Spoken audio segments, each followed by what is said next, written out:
নমস্কাৰ ছাৰবিদসকল, আপোনালোকে অসম চৰকাৰৰ অধীনত যিকোনো বিভাগত কৰ্মৰত চৰকাৰী কৰ্মচাৰী নহওক কিয় আপোনাৰ প্ৰমোশ্যন সম্পৰ্কীয় এক শেহতীয়া খবৰ আপোনাৰ যোৱাকালি 31 মে 2024 তাৰিখে শেহতীয়া খবৰ প্ৰকাশ পাইছে, যিটো আমি পোনপ্ৰথমে আপোনালোকৰ মাজলৈ লৈ আহিছোঁ।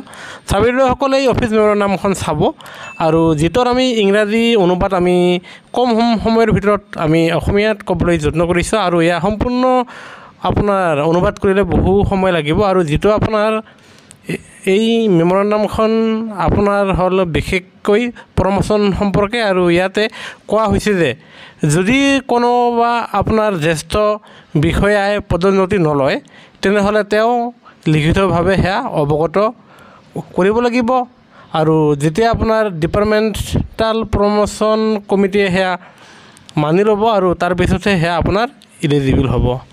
আনহাতে আপোনাৰ 2 নম্বৰ পইণ্টত কোৱা হৈছে যে এই ক্ষেত্ৰত আপোনাৰ প্ৰমোশ্যন যদিহে আপোনালোকে নলয় তেনেহ'লে আপোনালোকে সেয়া ৰিটাৰ্ণ দিব লাগিব।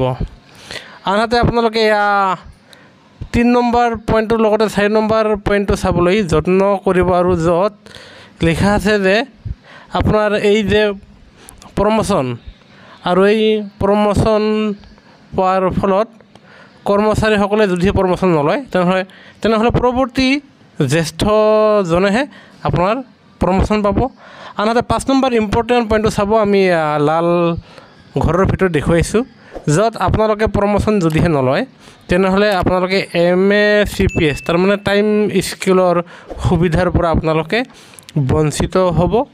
আনহাতে 6 নম্বৰ পইণ্টটো যি লিখা আছে সেই পইণ্টৰ ভিত্তিত বিভাগীয় কৰ্তৃপক্ষই যদিহে আপোনাক প্ৰমোশ্যন দিয়াৰ পিছতো যদিহে আপুনি তাত জইন নকৰে তেনেহ'লে আপোনাৰ ওচৰত বিভাগীয় শাস্তিমূলক ব্যৱস্থা লোৱা হ'ব বুলি এই জাননীখনৰ যোগেৰে জনাইছে আৰু সেয়েহে কৰ্মচাৰীসকলে আপোনাৰ প্ৰমোশ্যন পায় আৰু বিভাগে তেওঁলোকক দিব।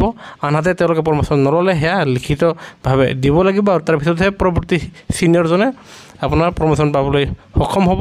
আনহাতে আপোনালোকে প্ৰমোশ্যন নল'লে 5 নম্বৰ পইণ্ট অনুযায়ী আপোনালোকে টাইম স্কিলৰ লাভালাভ MACPSৰ লাভালাভ আপোনালোকে তাৰ পৰা পাবলৈ বঞ্চিত হ'ব বুলি এয়া জনা গৈছে।